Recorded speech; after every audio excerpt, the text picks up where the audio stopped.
और अब कमेंट्स बाद में देखेंगे, अब वो लेख पढ़ेंगे। जहां छोड़ी थी बात वहीं से शुरू करते हैं। लेख का शीर्षक भी रखा है, हमें सत्य की खोज करनी होगी। ये 13वें अध्याय का 23वां श्लोक, जहां बात छोड़ी थी गुरुदेव ने, और इसका अर्थ भी बताया था कि हम स्वयं शुद्ध सच्चिदानंद घन होने से परमात्मा हो जाते हैं, ऐसा कहा गया है। अब गुरुदेव ये कहते हैं कि उपर्युक्त श्लोक से स्पष्ट होता है कि मनुष्य योनि का उच्चतम विकास उस परम सत्ता के तद्रूप होना है। जब तक विश्व में ऐसे विकसित लाखों करोड़ों लोग प्रकट नहीं होंगे, शांति असंभव है। ये 18वां अध्याय है, उसका 61वां श्लोक है। ईश्वर सर्वभूतानां हृद्देशेऽर्जुन तिष्ठति भ्रामयन् सर्वभूतानि यन्त्रारूढानि मायया।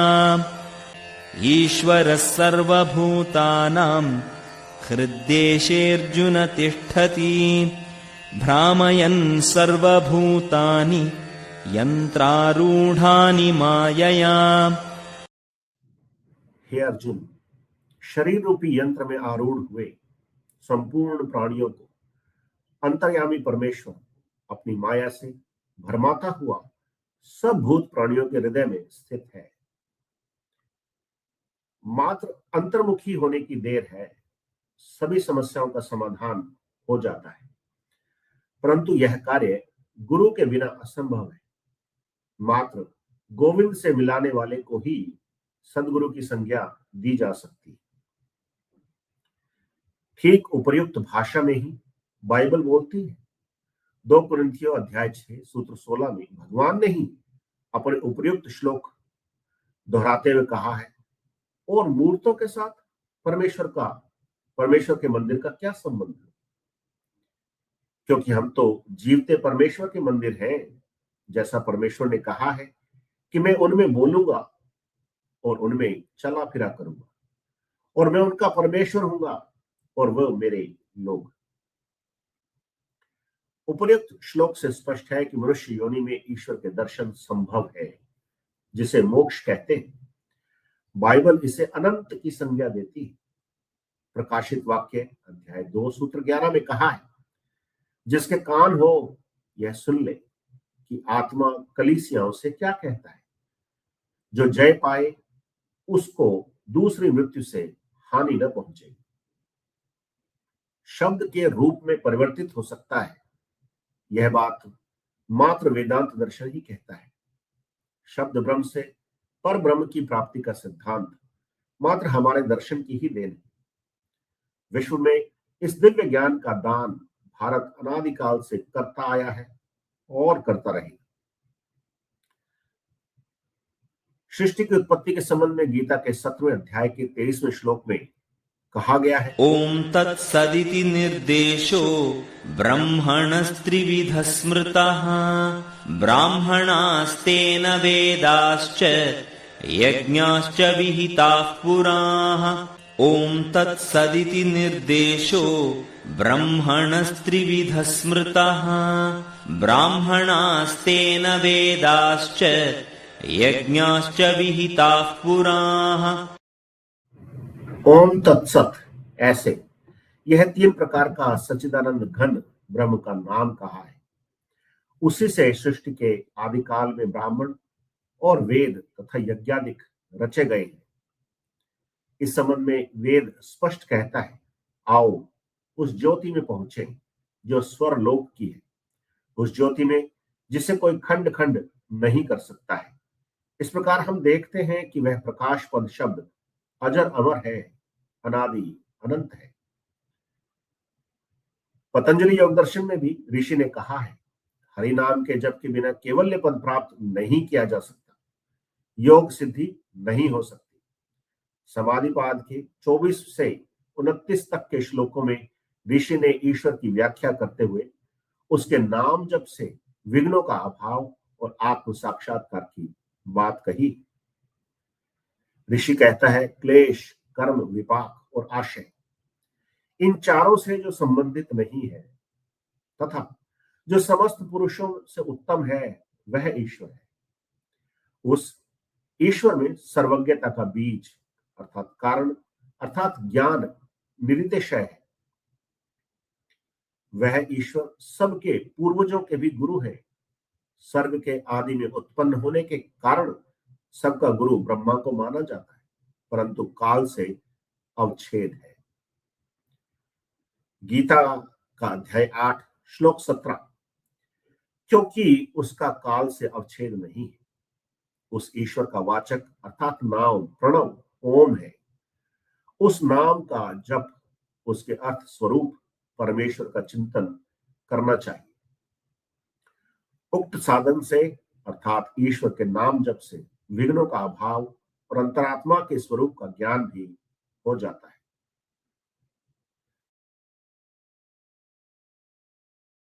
ये एक छोटा सा हिस्सा है आज के इस लेख का।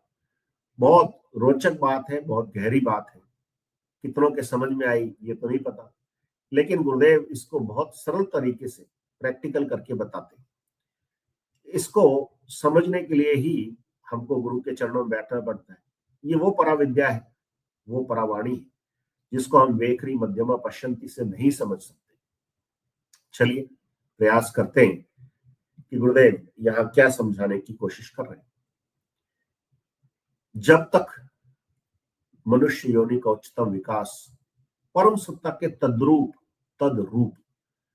परम सत्ता के जैसा सा नहीं हो जाता, तब तक विश्व में ऐसे और जब तक विश्व में ऐसे विकसित लाखों करोड़ों लोग प्रकट नहीं होंगे, शांति असंभव। बात तो बहुत छोटी है और शांति शब्द तो और भी छोटा है। शांति लुप्त प्राय है, ये भी आपको देख रहा है। सब और चिंता है कि तीसरा विश्व युद्ध छिड़ा नहीं आज या कल।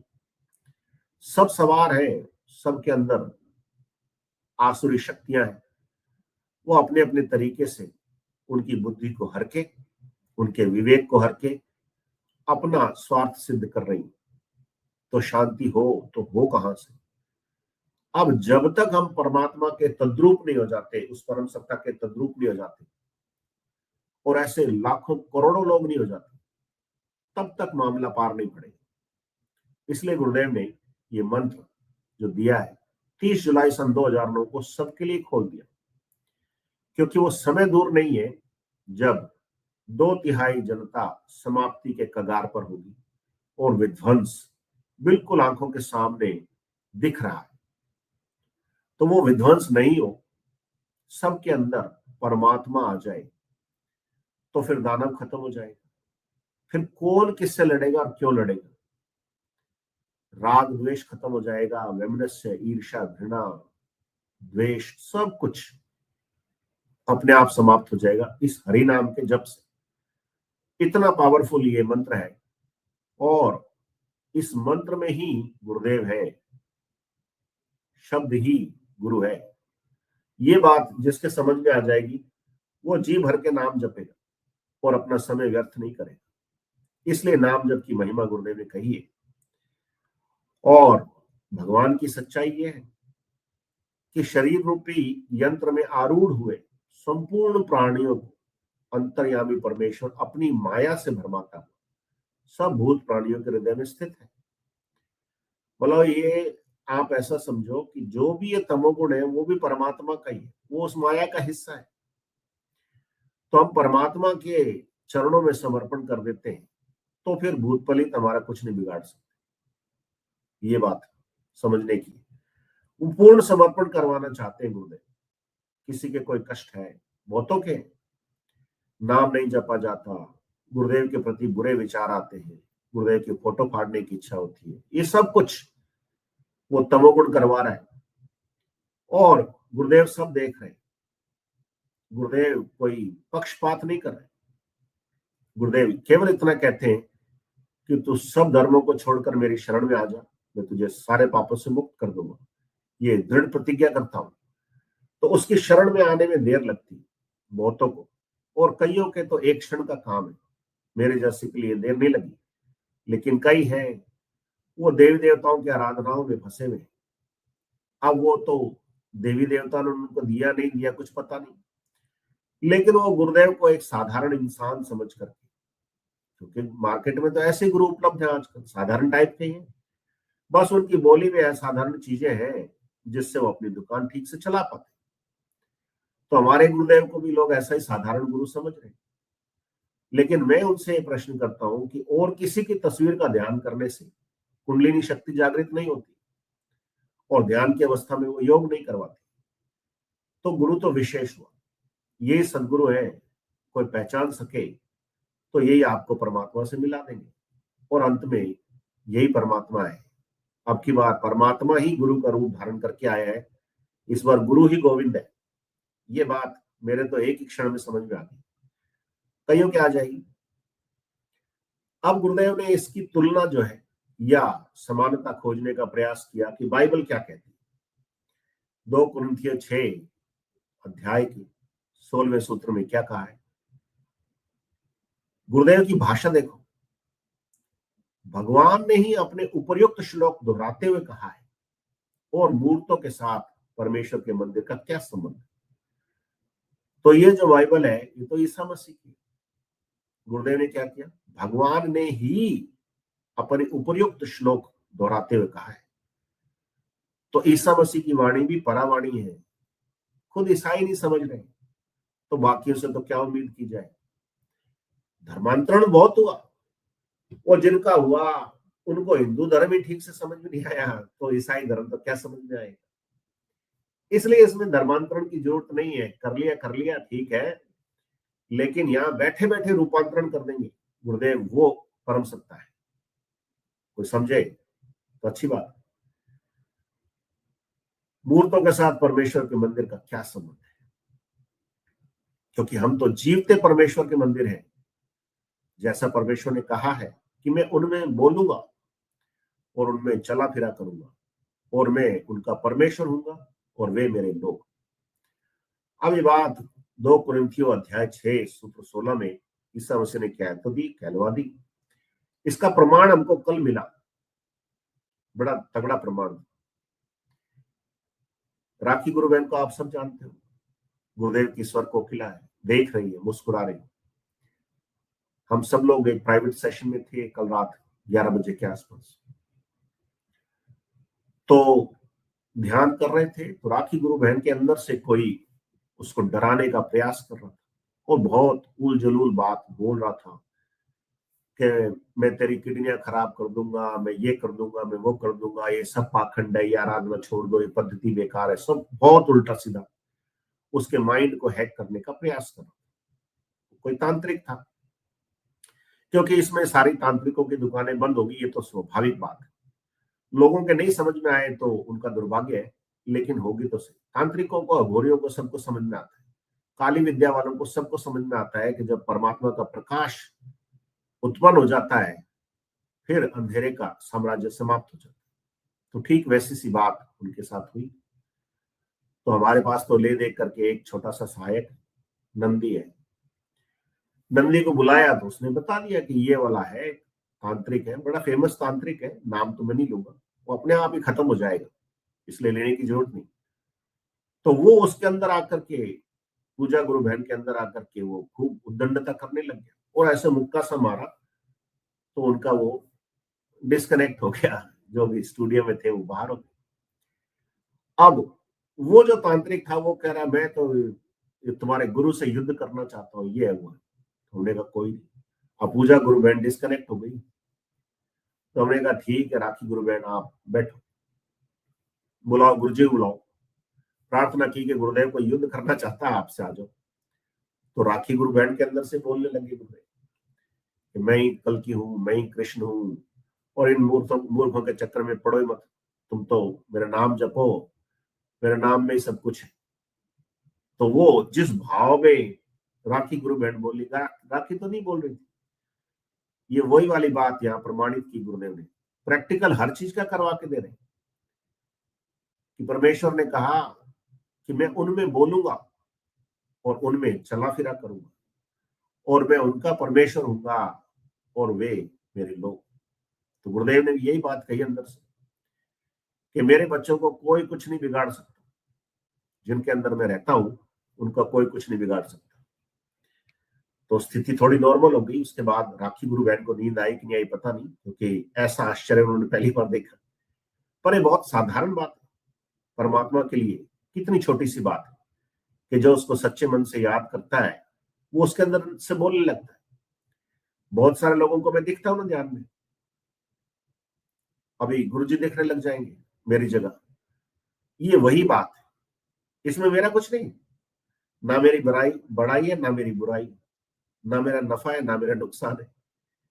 ये तो परमात्मा की इच्छा है, क्योंकि हम परमात्मा के चलते फिरते मंदिर है, जीवते परमेश्वर के चलते फिरते मंदिर है। ऐसा ही एक और उदाहरण आया, एक गुरु बहन है 2 साल से कर रही ध्यान। उनकी आस्था विभाजित है, पंजाब से है, जालंधर से। तो कल उनको ध्यान करवाया तो कोई काली निकल आई, पीली निकल आई, ऐसे निकलते हैं। और वो जैसे मैं बात करूं उसको हिचकी आनी चालू हो जाए और वो जोर जोर से वो अल्लाह सा चालू हो जाए। तो कल तो थोड़ा शांत हुआ मामला, फिर आज फिर उन्होंने बात की। तो मैं जैसे बात करूं, मैंने कहा कि आप तो सिर्फ इतना कह दो कि गुरुदेव मेरे अंदर तो केवल आप ही रहोगे और कोई नहीं रहेगा। इतने में उनके फिर जोर जोर की हिचकियां आनी चालू हो। तो मैंने कहा गुरु बहन, ये वही तमोगुण है जो जाना नहीं चाहता, और आप जब तक परमात्मा को पूरी तरह से अपने अंदर स्थापित नहीं करोगे तब तक इनके लिए जगह बनी रहेगी और कोई चारा नहीं। नाम जप की महिमा है, जितना ज्यादा नाम जपोगे वो सारे गैप फिल हो जाएंगे जो तमोगुण ने पकड़ रखे हैं, और वो तमोगुण अपने आप कमजोर होकर के खत्म हो जाएंगे। फिर गुरुदेव यहाँ कहते हैं कि मनुष्य योनि में ईश्वर के दर्शन संभव है, जिसे मोक्ष कहते हैं। और प्रकाशित वाक्य में कहा है कि जिसके कान हो यह सुन ले कि आत्मा कलीसियाओं से क्या कहता है। होली घोस्ट की बात कर रहे हैं आप, पवित्र आत्मा जो जय पाए उसको दूसरी मृत्यु से हानि न पहुंचे, अर्थात जिसने प्रभु का नाम जपा उसका दूसरा जन्म नहीं होगा। और बाइबल इसको अनंत की संज्ञा देता है, और हम इसको पार्थिव अमृत की बात कहते हैं। महर्षि अरविंद ने इसको पार्थिव अमृत कहा है। तो दूसरा जन्म नहीं होगा, दूसरा चोला पहनना नहीं पड़ेगा, यही बात समझा रहे। और जो परिवर्तन आएगा वो शब्द से ही आएगा, क्योंकि ये सिद्धांत है शब्द से सृष्टि की उत्पत्ति हुई। पहले शब्द था, बाइबल में भी ये बात कही गई है, दूसरे धर्मों में भी बात कही गई है कि शब्द से ही सृष्टि की उत्पत्ति हुई।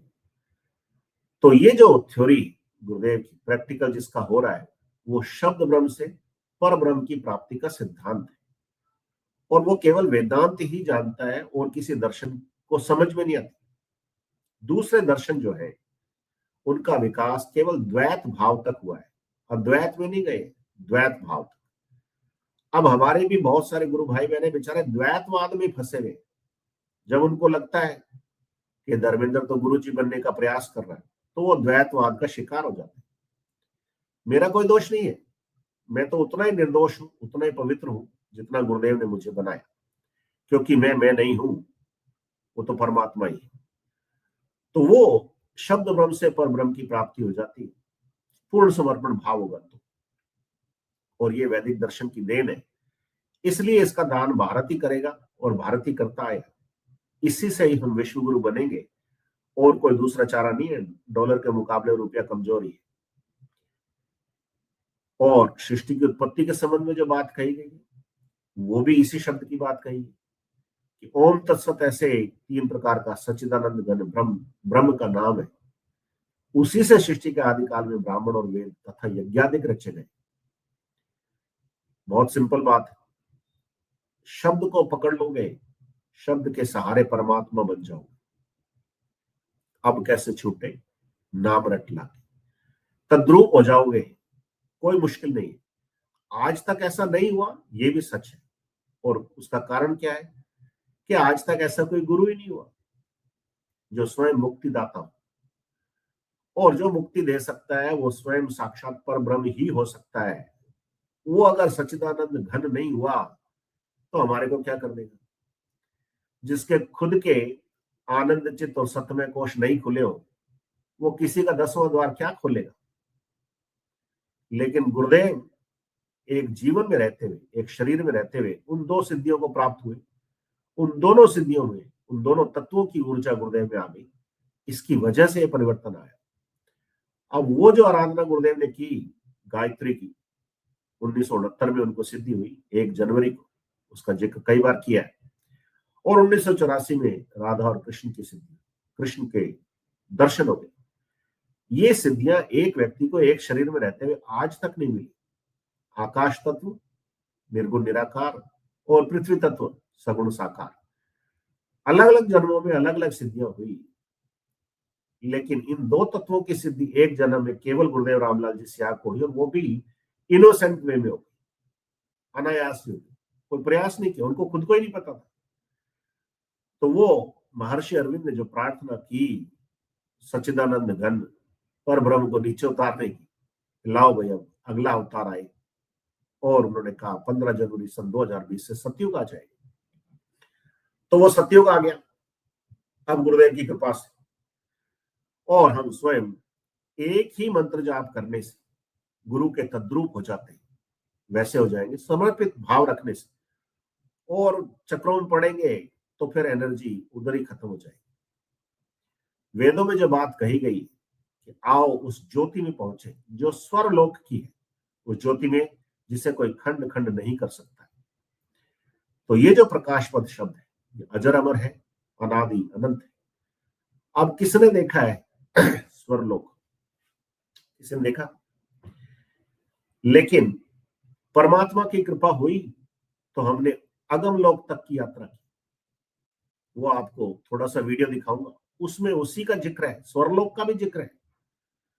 और थैंक्स टू नंदी, उसी पर आरूढ़ होकर के हम लोग वहां गए। वो वीडियो पब्लिक किया जाएगा, पर 10-1 मिनट का वीडियो आपको यहाँ दिखा दिया जाएगा। हरिनाम के जप से कष्टों का अभाव हो जाता है। नाम जपो तो सही, 3 शब्द का छोटा सा मंत्र है। नहीं जपोगे तो कोई विघ्न नहीं है, हरे जाएंगे, और जपोगे तो कोई विघ्न रहेगा नहीं। ईश्वर की कॉन्सेप्ट, ईश्वर की जो अवधारणा है या ईश्वर का स्वरूप है, वो कैसा है? वो समस्त पुरुषों से उत्तम है। जो उत्तम है वही ईश्वर है। उसमें सर्वज्ञता का बीज है, वही अनादि है, अनंत है, अर्थात ज्ञान निरतिशय, निरअतिशय, जिसकी कोई सीमा ही नहीं। और वो सबके गुरु है। ब्रह्मा जी को माना जाता है गुरु, क्योंकि वो उत्पन्न हुए सबसे पहले, परंतु उनके काल में अवच्छेद है।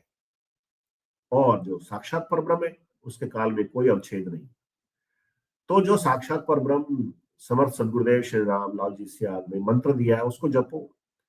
उससे आपके विघ्नों का अभाव हो जाएगा और अंतरात्मा के स्वरूप का ज्ञान भी प्राप्त हो जाएगा। ज्ञान क्या होता है, अंतरात्मा क्या होती है, अभी तो सिर्फ थ्योरियां हैं।